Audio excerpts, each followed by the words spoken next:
Boa noite. Sejam todos muito bem-vindos oficialmente à nossa primeira noite da Semana Acadêmica. Dou as boas-vindas à Prof. Juliane, já lhe passo a palavra para que inicie os nossos trabalhos. Boa noite a todos e a todas. É um prazer iniciar essa Semana Acadêmica, que será uma semana de muita reflexão. Espero que vocês possam aproveitar esse momento. Primeira parte, então, apresentamos o livro e agora, que é um lançamento de vários colegas aqui presentes, em seguida falaremos sobre ele em uma mesa redonda, mas antes disso, agora nós gostaríamos de fazer uma singela homenagem e também formalizar a entrega de uma doação de exemplares de uma obra. E vamos, de imediato, chamar nosso colega Rodrigo Piazza para que suba e, a partir disso, contaremos aos presentes os demais detalhes.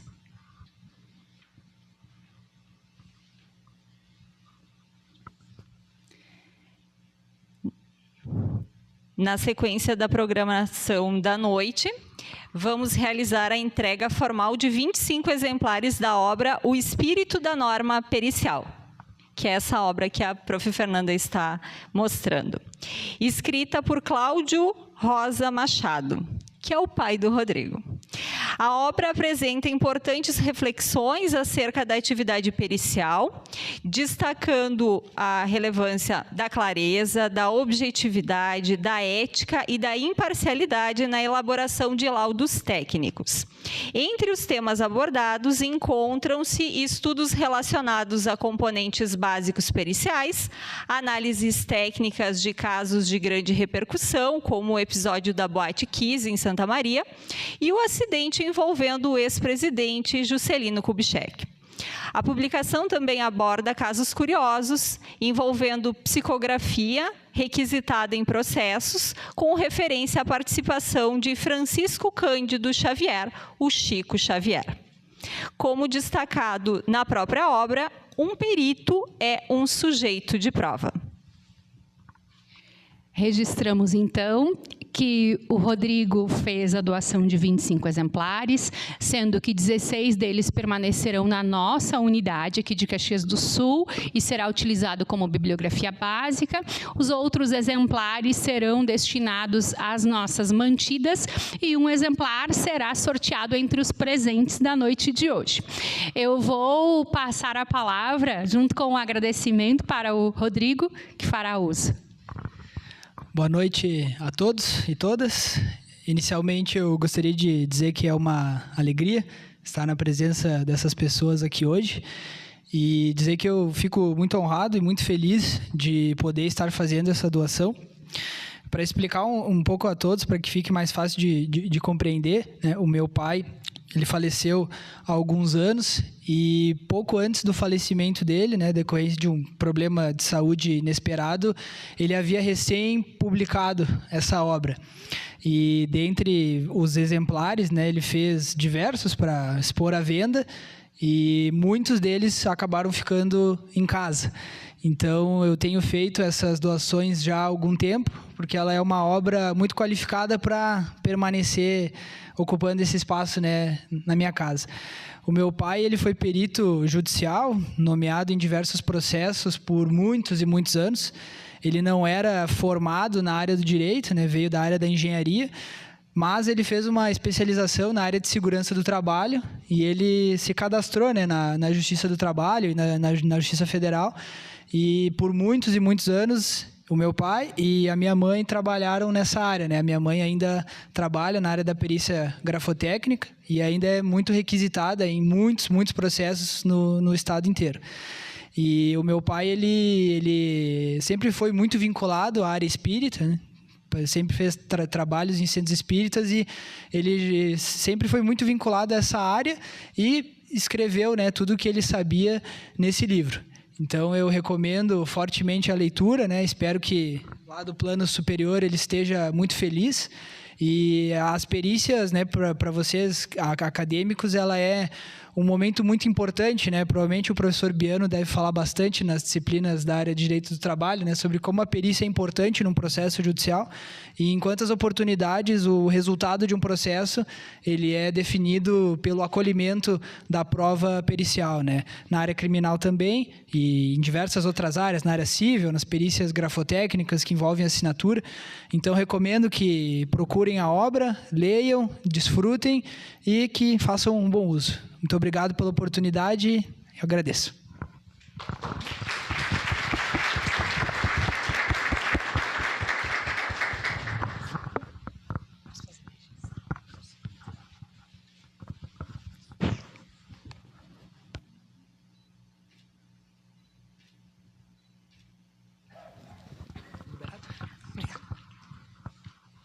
Pessoal, com isso eu também me despeço, desejando um ótimo evento a todos. Boa mesa. Obrigada, Prof. Júlia. E agora, então, nós vamos iniciar a mesa redonda. Um momento de debate para trazer aos presentes uma temática tão importante, que são essas várias faces do direito em transformação. Convido meus colegas de escrita que estão aqui para que componham a nossa mesa redonda. Começo com a Melissa Alves, Fernanda Sanan, Rodrigo de Tomaso, Vanessa Canever e Júlia Premaor.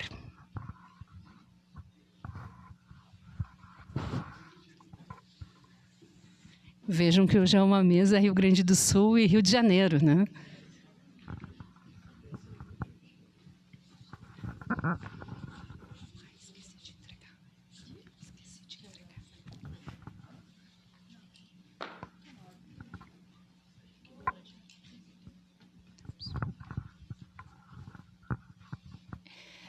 Quebrando o protocolo, eu vejo que eu acabei de esquecer de entregar para o convidado o nosso agradecimento, Rodrigo Piazza.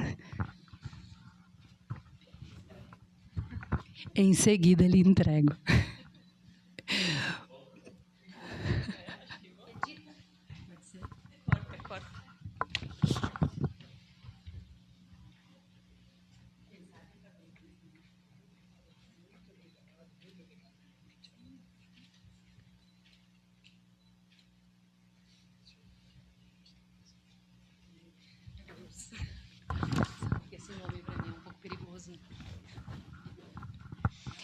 Agora sim, né, depois dessa quebra de protocolo, vamos iniciar a nossa mesa redonda, que é uma alusão à obra Direito em Transformação, Desafios Jurídicos na Era Digital. Como vocês, e por que nós escolhemos a noite de hoje para o lançamento? Como vocês, durante a graduação, fazem muitos trabalhos em conjunto, desenvolvem com pessoas com quem têm afinidade, pesquisas, boas relações, nós, depois que saímos da academia, também temos a sorte de seguir estudando e encontrar os pares que se complementam e ao longo da jornada vão e voltam na nossa vida, mas fazem com que seja possível reinventar-se, o que o direito exige. E é isso que nessa noite nós vamos trazer para vocês, de forma bem leve, objetiva, um pouco do que foi escrever esta obra e o conteúdo propriamente dito. Eu hoje, embora seja também autora, prometi que serei apenas mediadora, porque vocês conhecem de todas as noites, mas eles não estão sempre aqui, então aproveitem. A dinâmica será bem simples. Passarei a palavra para nossa convidada que está aqui ao lado, doutora Júlia Premaor, e ela vai conduzir, apresentando os demais e cada um brevemente contará um pouquinho do que foi aí o conteúdo do seu artigo. Ela começa também contando do surgimento da obra, as motivações. Sem mais delongas, boas-vindas a todos e lhe passo a palavra, Júlia. Alô? Agora sim. Então, boa noite. Muito obrigado por nos acolher novamente nessa casa que sempre foi anfitriã dos nossos projetos, nas nossas confusões. E vejo isso com bons olhos, porque quando estava na graduação, pouco tive contato com direito e inovação. Parece que são coisas que andam separadas, mas justamente pelo contrário. E temos uma obra aqui para realmente ressaltar isso.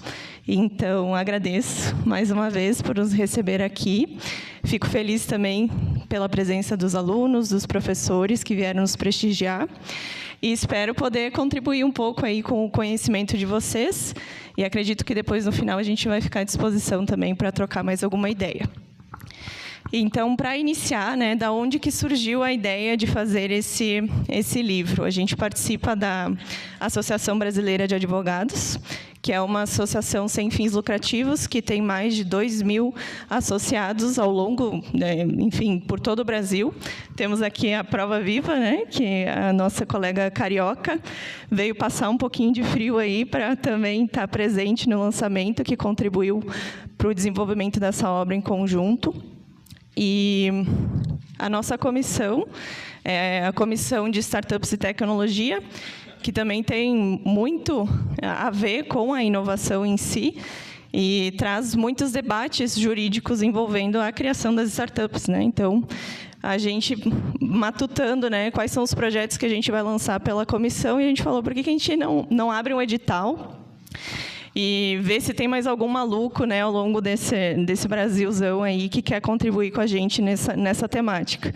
E a gente reuniu 9 autores para trabalhar algumas temáticas envolvendo tanto o uso de inteligência artificial na advocacia, propriedade intelectual para startups, até a própria potenciologia, né, que a Vanessa, nossa membra consultora, acho que é a única advogada, a não advogada, né, do nosso grupo, licenciada, enfim, mas está aí também para dizer que o direito ele é multidisciplinar e acredito que isso agrega bastante também para todos nós como profissionais. Então, juntando todas essas mentes brilhantes, foi que acabou surgindo aí a nossa obra, depois de alguns meses formatando, editando, revisando, aprovando, não aprovando.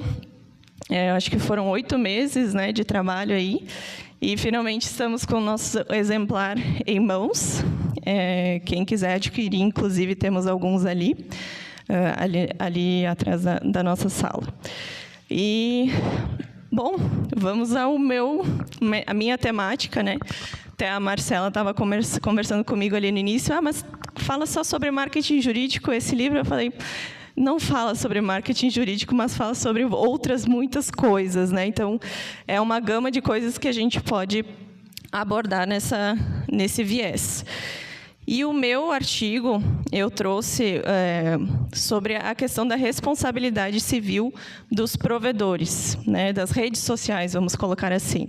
Recentemente teve o julgamento dos temas 533 e 987 pelo STF, onde foi declarada a inconstitucionalidade parcial e progressiva do artigo 19 do Marco Civil da Internet. E o que ele dizia, né? Desde 2014, que foi o ano que foi promulgada, né, essa lei, esse regulamento, as plataformas digitais só podiam ser responsabilizadas por conteúdos publicados por terceiros se elas descumprissem uma ordem judicial. E nesse tema, então, depois do julgamento, foi definida uma responsabilidade progressiva, onde agora as plataformas podem ser responsabilizadas também por violação de notificação extrajudicial. Então, não precisaria mais entrar com a ação judicial, né? No caso de algum post ou algum comentário ofensivo que a pessoa acha que deve ter algum tipo de indenização. Em outros casos, nem precisaria de notificação extrajudicial para responsabilizar. E eles elencam ali a crime contra crianças, terrorismo, discurso de ódio, e entre outros, né? Então, eu abordei bastante também a questão da linha tênue, que limita a liberdade de expressão, e a questão de extrapolar essa responsabilidade civil sobre o que a gente publica na internet. E muito além de responsabilizar os provedores, né, dessas aplicações, essas redes sociais, também tem a questão de responsabilizar o autor dessas condutas, né? Então, eles focam muito nas redes sociais, mas, ao mesmo tempo, fica aquela questão. Se a pessoa criar um perfil fake, né, como é que faz para tu identificar essa pessoa?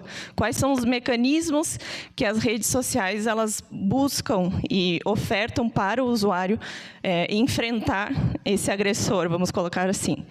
Então, isso são tudo questões que, ao longo desses mais de 10 anos da publicação do Marco Civil da Internet, que acredito que, na época, nem eram consideradas, né, no momento da promulgação da lei, e que o direito ele vai ter que ir se adaptando, né, conforme as relações humanas também vão se desenvolvendo.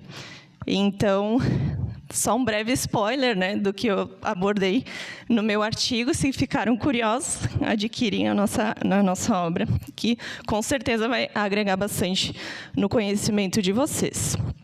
E para eu não me delongar muito aqui, eu vou aproveitar e já vou chamar a nossa próxima autora, que é a doutora Fernanda Sanam, que é advogada, Data Protection Officer e consultora em Lei Geral de Proteção de Dados, possui especialização em Direito do Trabalho, Compliance e LGPD pela Universidade de Coimbra, em Portugal, possui especialização em LGPD pela PUC do RS, pós-graduada em Direito Digital, Proteção de Dados e Inteligência Artificial pela EBRADI, presidente da Comissão de Proteção de Dados e Privacidade da OAB do RJ e membro da Comissão Estadual de Direito Digital, Proteção de Dados e Inteligência Artificial da aba RJ. Com a palavra. Obrigada, Júlia. Só preciso fazer um adendo. Eu não sou carioca, tá? Eu sou mineira, moro há muitos anos no Rio, enfim, mais de 20 anos. Eu, assim, no máximo, mineiroca.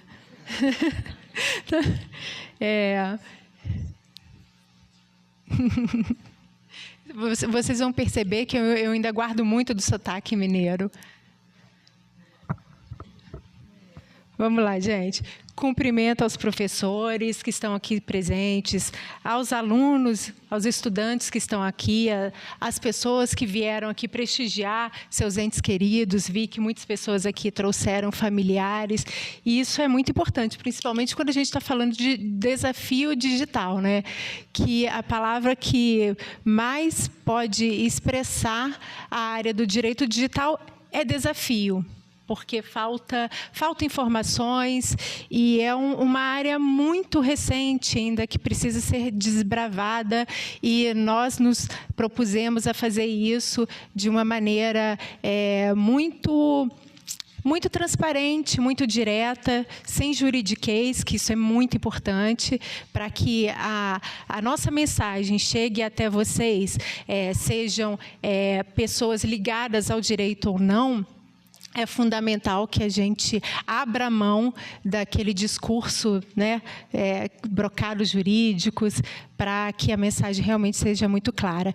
E o desafio maior aqui hoje é passar o que nós nos propusemos a conversar em 5 minutos. Eu acho que deveria ser proibido falar para um advogado que ele tem 5 minutos para se expressar, não é? É quase que um pecado, não é? Quem aí concorda comigo? Tem alguém que discorda? Não tem, né, gente? É muito difícil. Então, fui obrigada, né, a sintetizar meu raciocínio. Nós que somos advogados, a gente não gosta de fazer isso, né? Sintetizar o raciocínio, principalmente numa área como essa, mas o que a doutora Júlia falou é muito importante. Para quem ficar curioso ou para quem quiser se debruçar esse estudo, os livros estão ali, podem ser adquiridos por vocês numa linguagem muito clara, muito simples. Eu tenho certeza que vocês vão gostar e vão se apaixonar pelo assunto. Participar do lançamento dessa obra possui um significado especial para mim. O direito sempre foi chamado a responder às transformações da sociedade. Hoje estamos diante de algo profundo, a transformação promovida pela inteligência artificial. Quem diria, né, gente? Há 10 anos atrás ninguém falaria sobre isso, não é?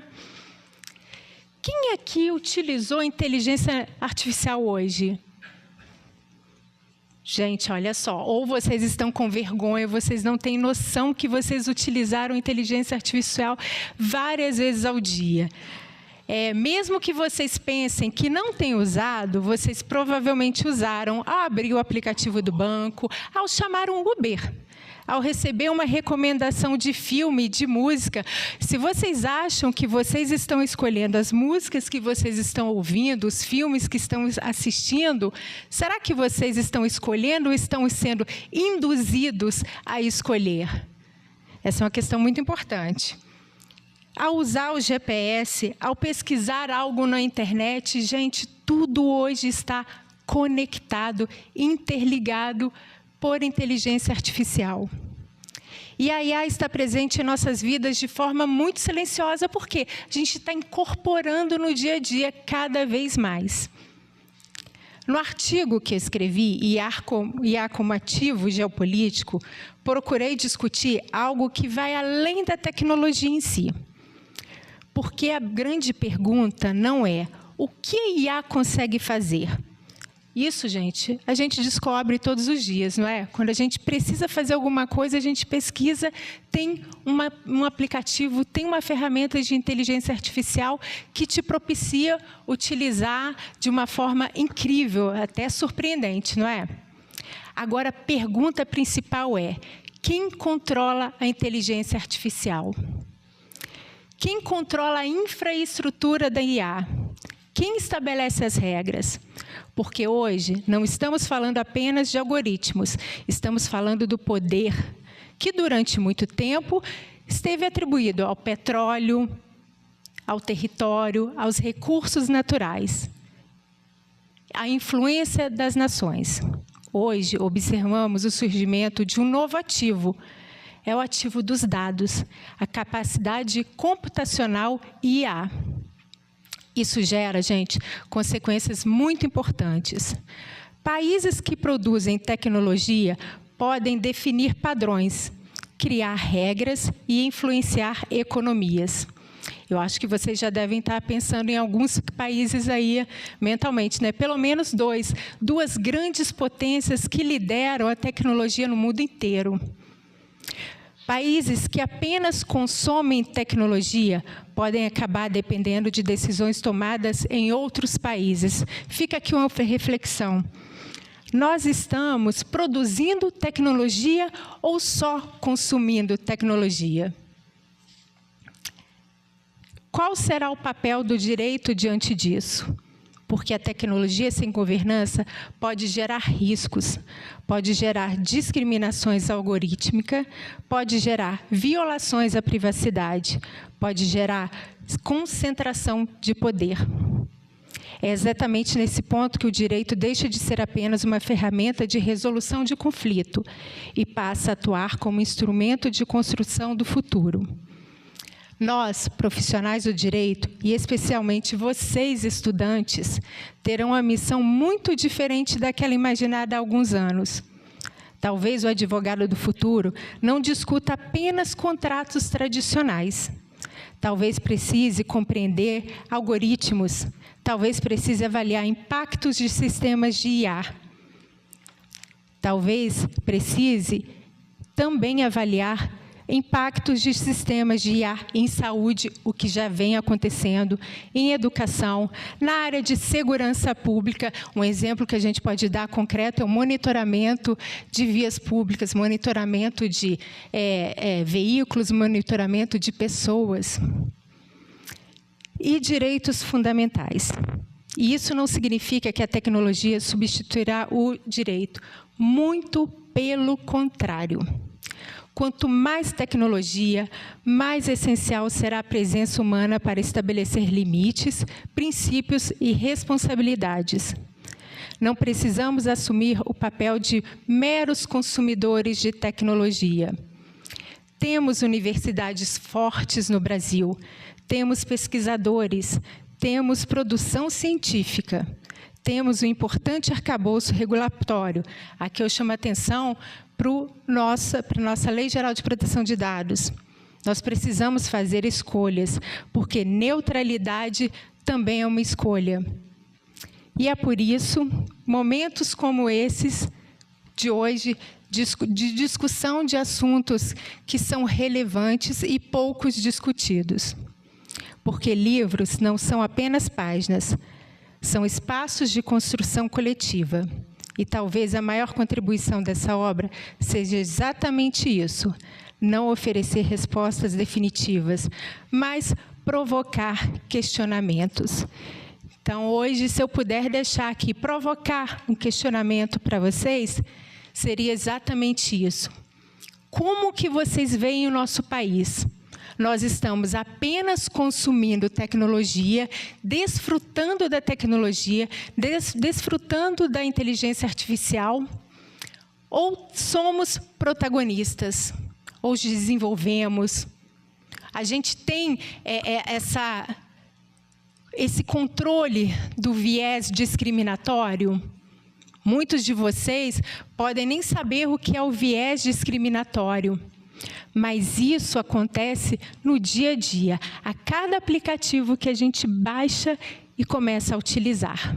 Porque a tecnologia é muito mais do que um aplicativo que você usa.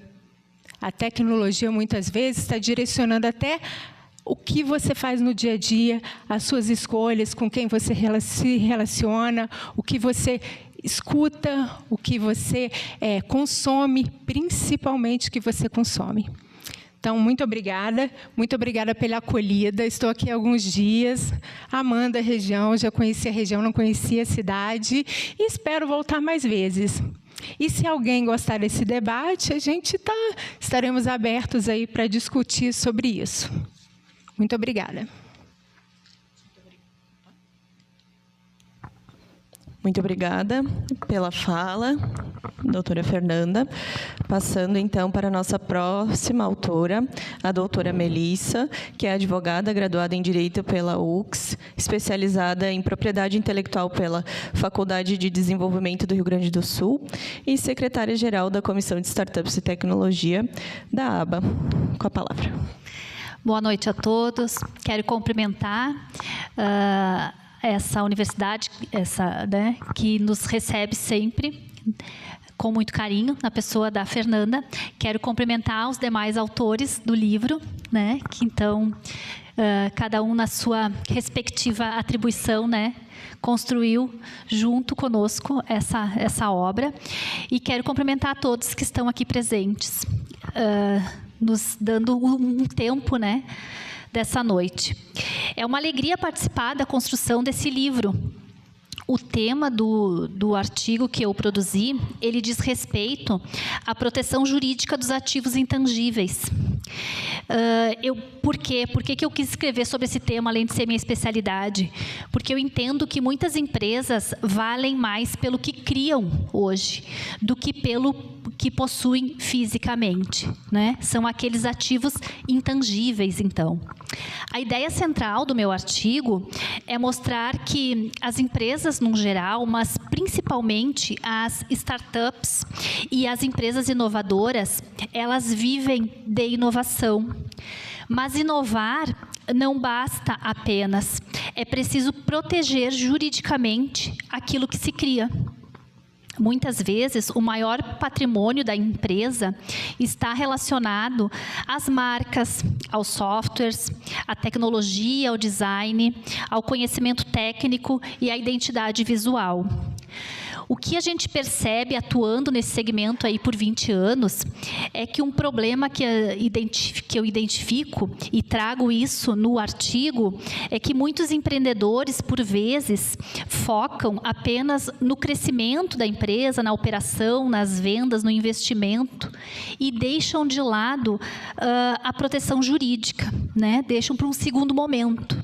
E, na verdade, isso acarreta muitos prejuízos, Dentre eles, por vezes, perdem a exclusividade das suas obras, permitem que elas sejam copiadas de certa forma, gera conflitos, é a perda do valor do seu negócio, Então, por isso que eu entendo que é um tema importante para ser trazido nesse contexto. O artigo também mostra que a propriedade intelectual, ela não deve ser vista como uma burocracia, mas ela pode ser entendida como uma estratégia empresarial. Por quê? Porque ela pode gerar segurança jurídica, ela pode valorizar as startups, os negócios inovadores, as empresas no geral, né? Ela pode ser, a propriedade intelectual e a proteção dessa propriedade intelectual, o diferencial competitivo. Pode ser o que atrai o investidor para aquele negócio. Além disso, eu falo também no meu artigo sobre algumas das ferramentas que podemos utilizar para proteger essas obras e criações. A primeira delas é o tópico sobre as marcas. A marca, ela é muito mais do que um nome, né? A marca, ela representa uma reputação, ela representa o propósito, ela representa o posicionamento de uma empresa. Então, a colega ali falou que a amiga perguntou se iam falar sobre marketing, né? Não diretamente, não vamos falar sobre marketing, mas vamos falar sobre ferramentas que podem assegurar o que o marketing realiza, né? No Brasil, então, para vocês entenderem, o direito ele nasce com o registro perante o órgão, a autarquia do governo, né? E aí, então, é necessário fazer todo um encaminhamento, que de certa forma, pode ser burocrático, mas ele é muito mais do que isso, ele é estratégico para as empresas. No meu artigo, eu abordo também um tema que é chamado hoje, é conjunto imagem, a tradução, mas se fala muito no mercado do trade dress. Por quê? Porque o trade dress é a identidade visual de uma empresa. E essa identidade visual, ela pode se dar através de embalagens, layouts, experiências visuais e sensoriais. Hoje está muito em voga, né? Toda essa questão da experiência que tu tem. Quando tu vai fazer um turismo, quando tu vai descobrir algo novo, quando tu vai fazer uma visitação. Muitas dessas experiências, elas são protegidas através do trade dress. E existem ferramentas jurídicas para fazer essas proteções para as empresas. No artigo, eu abordo também a questão das patentes, que é uma outra forma, é uma outra ferramenta que o direito disponibiliza, a lei disponibiliza para que as empresas possam fazer proteções das suas obras e criações. As patentes, elas protegem soluções tecnológicas. Elas são essenciais para esse modelo de empresa que eu falo no artigo, que são as startups, né? As deep techs também. Elas garantem, a patente, ela garante, assim como os outros institutos da propriedade intelectual, elas garantem exclusividade temporária, né? Então, pode a empresa explorar por um determinado período a exclusividade sobre a obra. Isso tudo faz com que sejam evitadas cópias, né? E, consequentemente, vai fortalecer o negócio das empresas. Outra ferramenta que eu menciono também no artigo e sugiro como estratégia de proteção desses ativos intelectuais são as proteções através de desenhos industriais. O desenho industrial é um formato hoje de proteção que ele protege o aspecto visual e estético dos produtos. Hoje o design ele possui um enorme valor competitivo e se destaca muito nos negócios digitais e produtos inovadores. No artigo também eu falo sobre os direitos autorais e softwares, que afinal de contas é algo que as startups estão permanentemente, né, desenvolvendo e tem muita proximidade com o desenvolvimento através de aplicativos, né, softwares, além disso os direitos autorais. Muitas startups elas têm no software o seu maior ativo e o registro desse formato ele fortalece a autoria, ele fortalece segurança jurídica e o valor perante os investidores. Os direitos autorais também protegem conteúdos, materiais, projetos, criações intelectuais, assim como esses artigos que nós produzimos, esse livro que nós produzimos, né? Todos eles estão aí protegidos através dos direitos autorais. Correndo aqui para poder preencher o tempo, que eu tentei trazer por escrito para ser sucinta, mas como disse a colega, advogado sucinto é difícil. Eu falo também sobre a importância dos contratos e monetização das obras. Menciono ainda sobre os incentivos à inovação. No Brasil, existem alguns incentivos, principalmente aqueles regulamentados pelo Marco Legal das Startups, né? Onde existem alguns benefícios a favor das soluções inovadoras através do Inova Simples, né? O que eu quero com esse artigo? Eu quero deixar uma mensagem que fique no sentido de que a inovação ela não se basta sozinha. É preciso transformar criatividade em ativo protegido. Quem protege os seus ativos protege o diferencial, competitividade e futuro do negócio.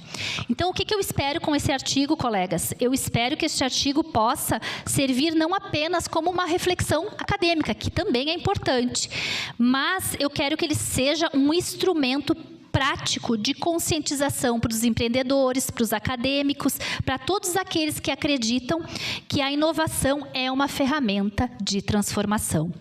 E, por fim, rapidamente, eu quero encerrar a minha fala dedicando essa obra, esse artigo que eu fiz, ao meu pai, Luiz Carlos, que está na plateia, porque se hoje eu escrevo artigos, eu escrevo livros, eu escrevo cartilhas, foi pelo fato dele ter mostrado para mim a importância que a leitura tem, a escritura e as produções. Ele, como advogado, me deixou muito claro como é importante as nossas produções. Nós estamos aqui, né, criando obras que são protegidas pelos direitos autorais.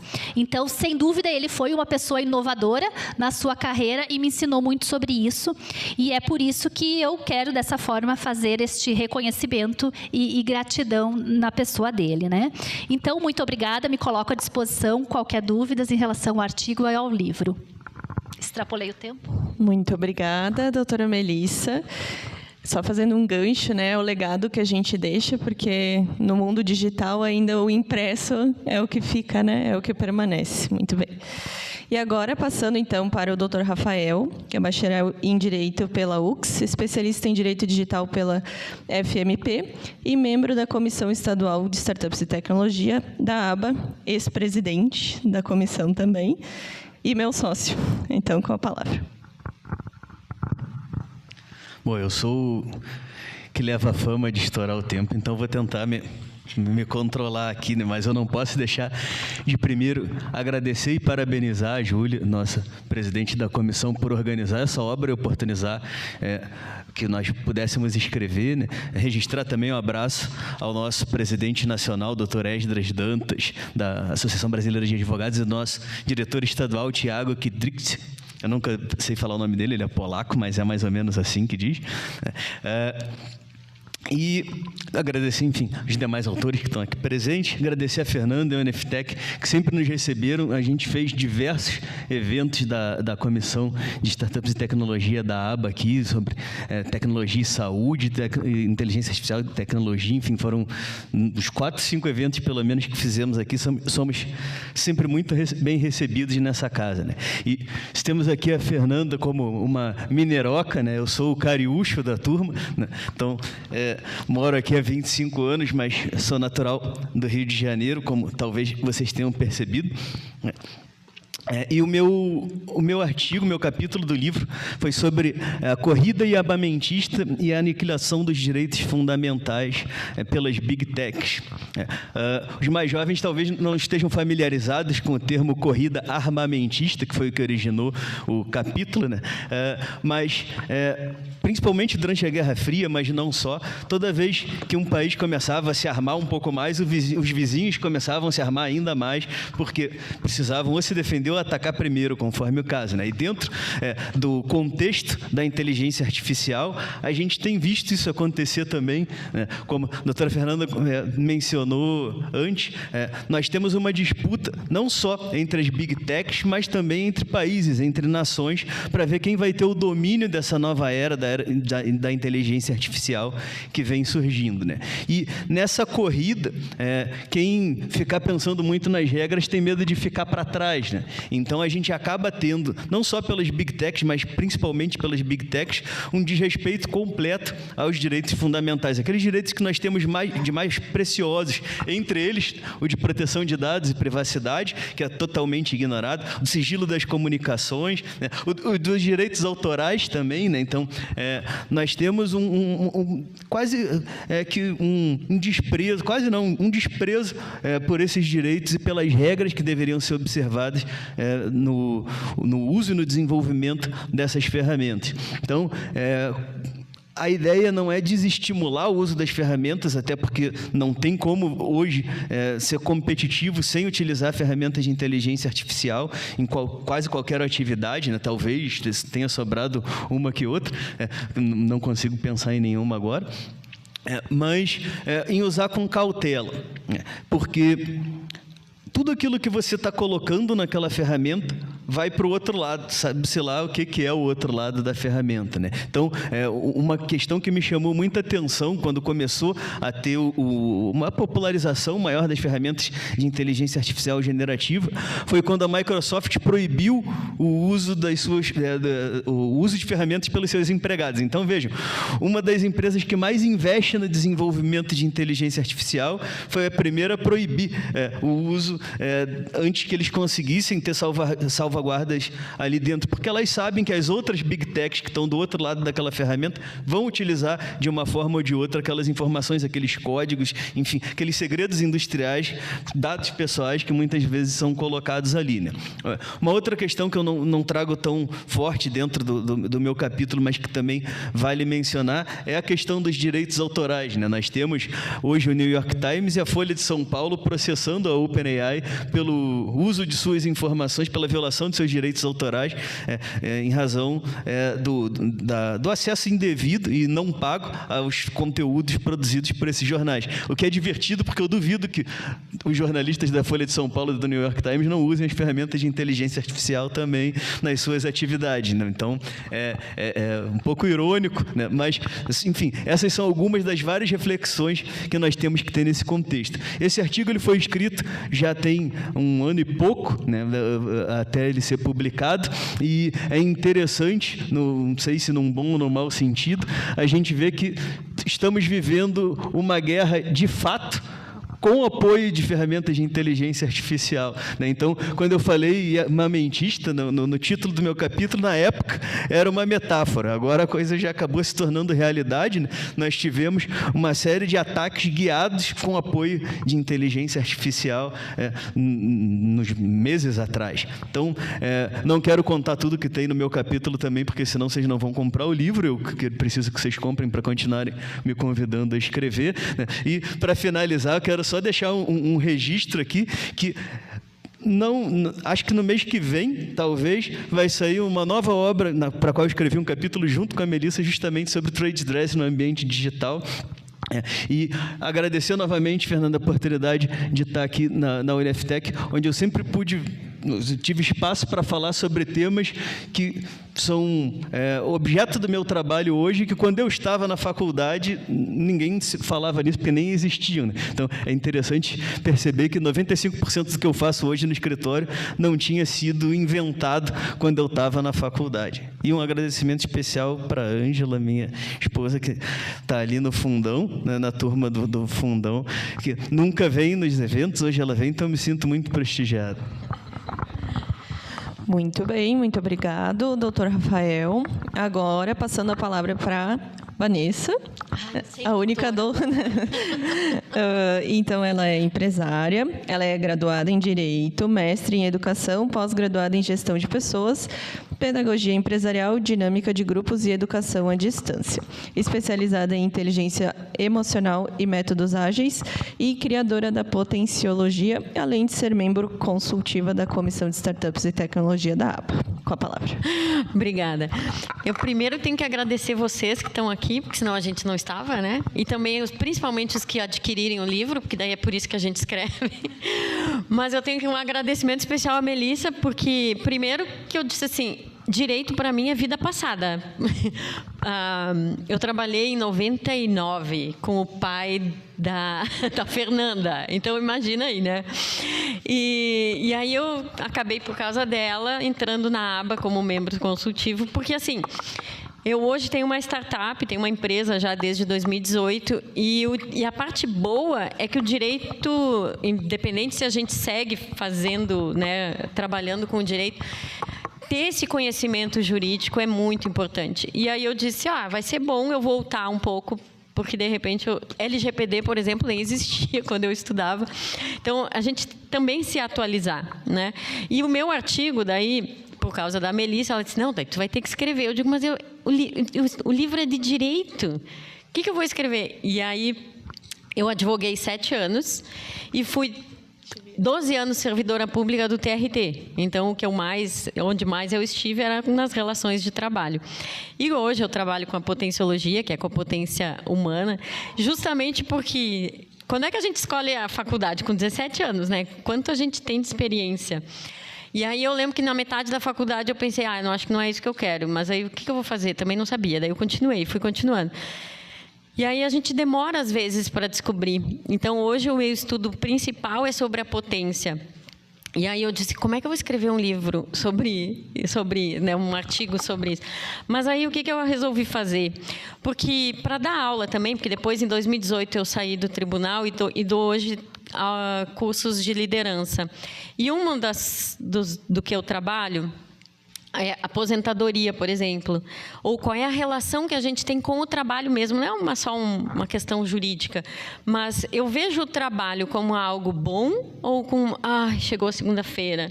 Então, de acordo com a forma como a gente pensa, e no meu artigo daí eu escrevi ao longo do século,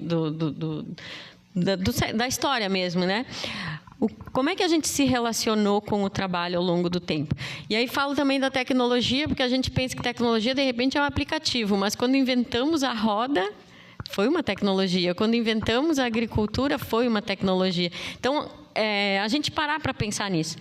Quando eu entrei no tribunal, eu era mais novinha, e aí eu queria botar minhas ideias, né? Só que daí tinha os antigos lá. E aí os antigos não gostavam muito das minhas ideias, porque eram mais inovadoras, talvez. E aí eu escrevo isso também no livro, as diferentes gerações. Antigamente, daí eu tinha a minha geração e a anterior. Mas agora a gente pode estar trabalhando com 5 gerações. E como que a gente daí vai se relacionar entre nós, né, com tudo isso? Então, acho que é importante a gente falar sobre isso, refletir. Gostei da fala da Fernanda de a provocação, né? Então, eu trago essa provocação. Quando a gente estuda lá o início da aposentadoria, hoje a gente quer muito se aposentar, mas lá no início, por que ela existiu? É porque realmente chegava um momento que a gente não podia mais trabalhar. Mas será que a gente efetivamente quer ficar sem trabalhar? Então, falo isso no livro, tem um documentário, até tem um livro sobre zonas azuis, que é aqueles países que têm uma longevidade. Então, qual é um dos fatores? Eu me sinto útil, eu sou produtivo. Não necessariamente eu preciso produzir, não vou produzir da mesma forma como, de repente, no início da carreira, mas como é que eu estou pensando isso hoje, né? Então, o quanto, de repente, eu parar de trabalhar, ou eu me lembro quando a minha mãe se aposentou. Aposentada, agora eu sou uma inútil, né? E quanto isso abalou, e aí o quanto, de repente, a gente adoece, envelhece muito mais rápido por causa disso. Um grande exemplo aqui, a Melissa falou do pai dela, porque ela me fala dele. Continua trabalhando de alguma forma, né? Hoje o pai vai lá no escritório. É lindo isso. Então, o que faz a gente ter realmente vontade de se aposentar? Talvez a gente não esteja na nossa potência, talvez a gente esteja só trabalhando para ganhar dinheiro ou só para passar o tempo. Então, o quanto eu posso estar olhando para todos esses fatores e, de repente, escolher melhor. E a parte boa hoje é que a gente não precisa ter uma única profissão, né? Antigamente era mais certinho, mas hoje essa mescla, né? Hoje tem startups focadas em questões jurídicas. Então, aqui estou feliz de estar aqui também, junto com meus colegas. Obrigada pelo convite. Obrigada, Júlia, por ter organizado, porque realmente eu fui uma das reprovadas e aí tinha que voltar a refazer. a gente vai melhorando, né? Então, esse que é o legal, a gente não tem... Está sempre podendo aprender. E aí, claro, falando de livro, né? Vai ter o livro da Potenciologia também, então vocês fiquem ligados. Mas eu recomendo vocês comprarem esse livro, porque além de nós aqui, tem mais uns 5, 6 artigos. Tem bastante coisa legal. Obrigada a todo mundo aí. Obrigada, Vanessa. Eu só puxo a orelha de quem tem potencial, tá? Então, tudo certo. Então, eu vou chamar agora a doutora Fernanda, como vocês já bem conhecem ela, mas acho que vocês não sabem, ela é a minha vice-presidente na comissão, meu braço direito, vamos dizer assim. Além de advogada, é professora aqui da universidade, né, da Uniftec, e coordenadora acadêmica do curso de Direito. Com a palavra. Boa noite a todos. Eu pedi para ficar ao final, prometo que será breve minha fala, mas por 2 razões. Uma delas, então, é para apresentar o artigo, né? Vou ler aqui o título: Vazamento de dados pessoais, desafios para proteção e reparação. Então, o que foi feito e por que eu disse que eram 2 intenções? A primeira, obviamente, para tratar do assunto em pauta. Afinal de contas, é uma comparação interessante. Se nós olharmos a legislação, o direito fundamental é a proteção dos dados pessoais, está lá, né, escrito como algo, um bem praticamente intangível. Só que quando a gente vai para a prática e nós buscamos os julgados, que foi o objeto de estudo aqui do artigo, a gente vê que a verdade é um pouquinho diferente. E que, embora não exista essa menção expressa de obrigatoriedade, de comprovação, quando a gente vai para o judiciário, especialmente o tal do dano moral que nós tanto falamos e a responsabilidade civil, acaba quase que sendo travada pela ausência de provas. E aí eu pergunto para vocês, por exemplo, né, quem já utilizou os Correios? Quem já utilizou a Amazon? Quem tem certificado digital? E quem de vocês tem a comprovação de que vazaram dados de alguma dessas prestadoras de serviço? Uma só, vejo, já temos alguém para judicializar uma ação. Todos os demais não têm. E aí há o grande desafio. Nós, infelizmente, quando buscamos na prática o direito, e olhem a contradição, falamos em inovação, em transformação, mas seguimos necessitando das provas que são produzidas de modo quase que artesanal.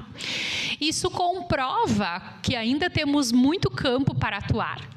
Então, né, a primeira parte é essa, olha só, a teoria e a prática, elas continuam sendo ambientes totalmente diferentes e isso nos dá oportunidades. Mas o segundo ponto pelo qual eu pedi para ser a última a falar e que foi o porquê deste artigo, vocês vão ver, talvez alguém tenha sido colega da Gabriela Karine Becker. Alguém conhece? Acabou de se formar. Pois é, ela foi com quem eu escrevi o artigo. E esse conteúdo é um trecho do TCC, que ela escreveu em um momento em que parecia que não ia dar conta. Então, se nós iniciamos a noite de hoje falando sobre a importância dos colegas que ao longo dos anos seguem conosco construindo, quero finalizar a noite lembrando a quem está ainda no início da trajetória que vale sim muito a pena não sucumbir e que quando a gente está pertinho do final é onde parece ser mais difícil. A Gabi não conseguiu estar aqui hoje, mas quem conhece ela sabe que ela estava quase sucumbindo. E aí, além de não ter pedido para parar, ela não escreveu só um artigo, ela escreveu 2 artigos. Um está aqui na obra, né, impressa, e o outro em um e-book que também foi publicado na ESA, aí de forma virtual. E desta forma, eu encerro agradecendo a participação dos colegas que estão aqui, fazendo com que vocês que estão aí lembrem de quão importante é prosseguir na jornada e desejo que da mesma forma que eu sempre tenho a sorte de andar bem ladeada com pessoas que quando é difícil para mim sozinha não me deixam sucumbir, que vocês também tenham essa habilidade de ser e ter ao lado profissionais que façam com que a jornada na carreira seja leve, apesar das dificuldades. Encerro assim a nossa mesa e deixo aberto caso alguém queira fazer alguma pergunta. Obrigada a todos.